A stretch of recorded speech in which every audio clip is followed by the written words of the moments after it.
भारत की इस बार की एयर क्रैश घटना ने सबको हक्का बक्का कर दिया। पास खड़ा पाकिस्तानी JF-17 वाला पायलट भी हैरान था, क्योंकि इस बार तो उसने कुछ किया ही नहीं। तेजस खुद ही जमीन पर जा गिरा, यानी इस हादसे में उसका कोई लेना देना ही नहीं था। लेकिन मानना पड़ेगा, भारत की टाइमिंग कमाल की है। दुबई एयर शो के आखिरी दिन सबके सामने सीधा तेजस का लाइव क्रैश। पहले तो ऐसी गड़बड़ियां केवल अपने देश में होती थीं, पर इस बार इंटरनेशनल स्टेज पर हो गई। और तेल की खपत, भाई इस बार तो तेजस ने मेरी समझ ही बदल दी। हाल ही में जो ढेर सारे खाली खोखले शेल बनकर निकले थे, उन पर किसी ने ज्यादा सवाल नहीं उठाए। आखिरकार इंजन अमेरिका की मदद से बनाया गया तो बात दब गई। वैसे भी कोई यह नहीं पूछता कि हवा में फटने वाला कबाड़ किस देश ने बनाया। लेकिन इस बार कैसे समझाएंगे? कोई अटैक नहीं हुआ, ना मिसाइल ना टक्कर, तो फिर तेजस खुद क्यों तितर बितर हो गया? अजीब नहीं लगता? असल बात यह है, कारण चाहे जो भी हो, सब जानना यही चाहते हैं कि क्या तेजस अब दुनिया भर में फेमस हो गया? चाहे अच्छा नाम हो या बदनाम, नाम तो हो ही गया। 2 साल पहले भी इसी दुबई एयर शो में भारत का रिकॉर्ड अच्छा नहीं था, लेकिन इस बार मामला और खराब निकला। पर जो जहाज उड़ रहा था वह 26 नंबर यूनिट था, वहीं 25 नंबर वाली पहले से ही लीकेज दिखा रही थी। क्रैश वाली इस यूनिट के पायलट की वीडियो फोटो अब आखिरी याद बन गई। उड़ान के पहले 50 सेकंड तक सब कुछ बिल्कुल सामान्य था, फिर अचानक सिर्फ 2-3 सेकंड में जहाज धुएं के साथ नीचे गिर गया। सबसे बड़ा सवाल, पायलट ने इजेक्शन क्यों नहीं किया? यह तो भारत की जांच रिपोर्ट बताएगी। फिलहाल कोई नहीं जानता, चाहे वजह मानवीय गलती हो या मैकेनिकल फेलियर, आखिरकार जिम्मेदारी भारत की ही बनती है। भारत के पिछले एयर फोर्स हादसों को देखें तो ज्यादातर समस्या क्वालिटी और सिस्टमेटिक डिफेक्ट की होती है, जैसे सीलिंग पार्ट्स,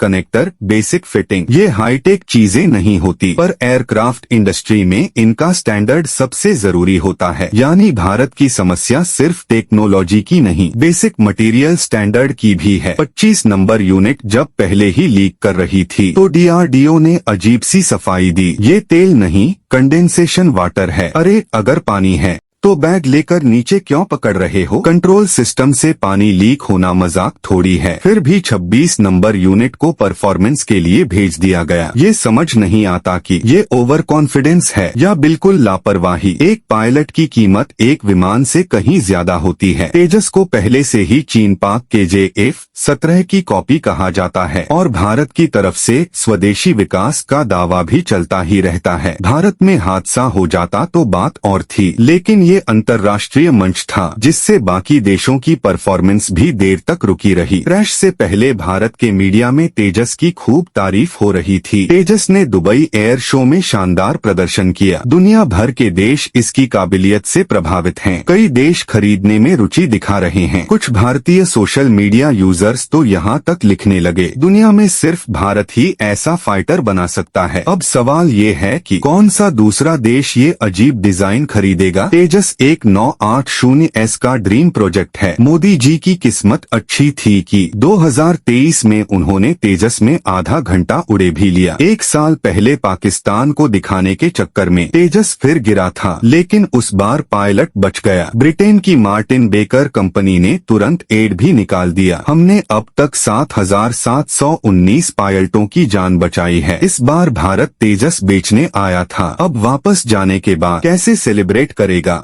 ये वही जाने। अब सबसे बड़ी बात, इतने हादसों के बावजूद अमेरिका भारत का साथ क्यों नहीं छोड़ता? क्योंकि इंडिया ड्रीम को रिशेप करने में भारत की लोकेशन बहुत स्ट्रैटेजिक है। अगर भारत भविष्य में यूक्रेन जैसी स्थिति में फंस जाए तो किसका फायदा होगा? ये समझने वाले समझते हैं। भारत पहले ही आंतरिक सामाजिक तनाव और विभाजन झेल रहा है। अमेरिका का असली मकसद भारत की इकोनॉमिक सोवरेनिटी को धीरे धीरे अपने कंट्रोल में लेना है, जैसे जापान का हुआ। उदाहरण बहुत हैं। भारत अगर रूसी एनर्जी खरीदे तो अमेरिका राजनीतिक दबाव डाल देता है। मोदी ने काफी कोशिश की संसदें बचाए रखने की, पर कॉरपोरेट दबाव हमेशा बड़ा होता है। ऊपर से भारत की एनर्जी सप्लाई में अमेरिका की पकड़ लगातार बढ़ती जा रही है, जैसे प्राकृतिक गैस का 90% कंट्रोल। भारत आज अपनी ज्यादातर चीजें अमेरिका से ही इंपोर्ट कर रहा है, चाहे इकोनॉमी हो, राजनीति हो या मिलिट्री, हर फैसला कहीं ना कहीं वॉशिंगटन से प्रभावित होता दिख रहा है। यहाँ तक कि डिफेंस स्ट्रक्चर भी धीरे धीरे उसी दिशा में ढल रहा है। लेकिन जब सिस्टम के अंदर इतनी खामियां हो तो सवाल यही उठता है, इतने मुद्दों के साथ आगे चलेगा कैसे? भारत असल में हथियारों और एयर कॉम्बैट में थोड़ा पावर शो करना चाहता था। एक संप्रभु देश होने के नाते अमेरिका जैसी ताकत के सामने डायरेक्ट टकराव संभव नहीं, लेकिन मोदी ने कई मौकों पर वो किया जो किसी और नेता से उम्मीद नहीं थी। भारत अपने आप को साबित करना चाहता था, पर देखते देखते यूरोप तक नाराज हो गया। अब भला मुखिया अमेरिका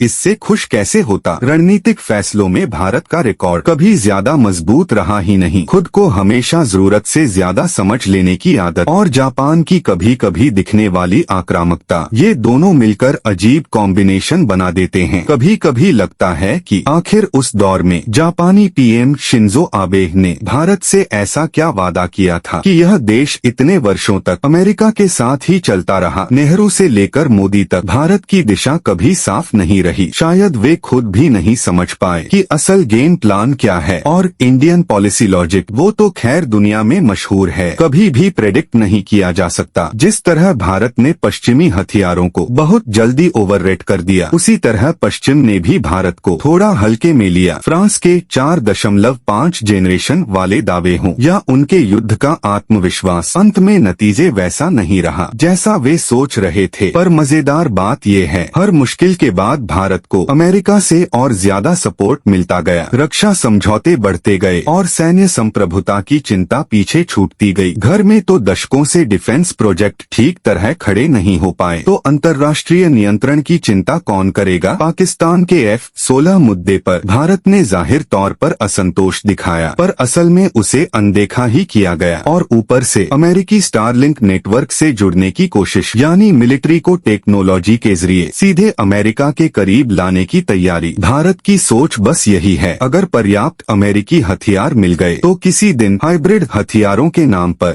कुछ बड़ा कर ही डालेगा। और अगर कल को अमेरिका का पूरा कंट्रोल हो भी गया तो यह चिंता आने वाली पीढ़ियों की होगी, आज की नहीं। मोदी को अभी इससे कोई फर्क नहीं पड़ने वाला। तो दोस्तों, ये वीडियो यहाँ पर ही खत्म होती है।